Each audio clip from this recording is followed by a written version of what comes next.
It's Daniel from UK Football Reviews, and I have a very interesting comparison between the original Hypervenom Phantom and the newest Hypervenom Phantom 3 with the dynamic fit collar. Now, what you're going to find is the Hypervenom 3 may live up to the standards of the Hypervenom 1, which I will discuss in this video. But first of all, let's just talk about the tech specs. Now, what you got with the original was a very nice honeycomb mesh, which was incredibly light and very thin, which gave you a great sensation on the ball, and also featured the all condition control. Now, the sole plate was one of the best sole plates I've ever played with every stud apart from the middle one going horizontally across the boot, were conical, which gave you a great amount of manoeuvrability and just allowed you to literally turn everywhere and gave you great traction, surprisingly, considering it's not a very aggressive sole plate.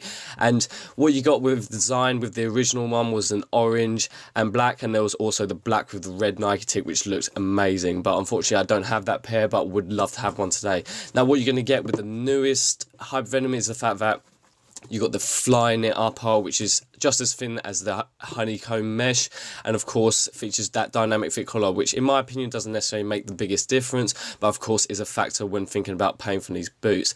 And with the new lacing system integrated within the upper, that really makes a massive difference in terms of lockdown compared to the original one. Just gives you that little bit more extra feel on the ball, purely because it's a little bit closer to your actual forefoot.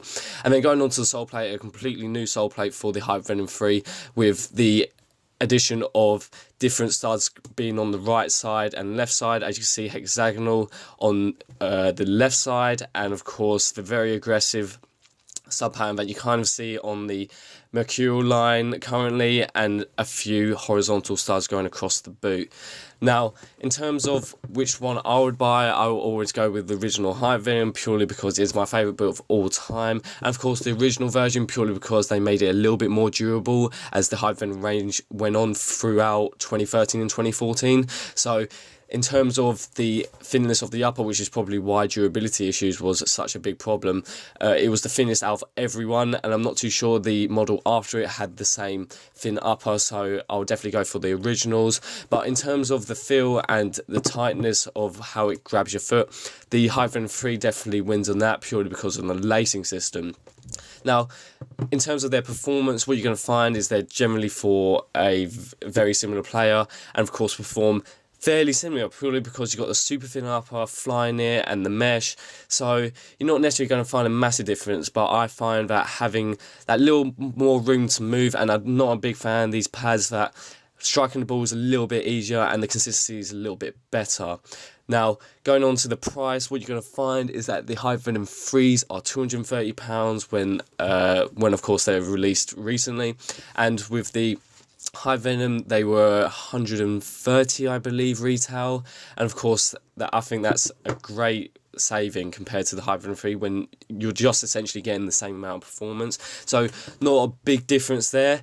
And of course, whether you're going to buy one of them, because you can get the Hypervenom 3 quite cheap, and it is a modern boot which will give you all the advantages of the dynamic fit collar, which I don't believe there is any, and features that night grip on the inner sole.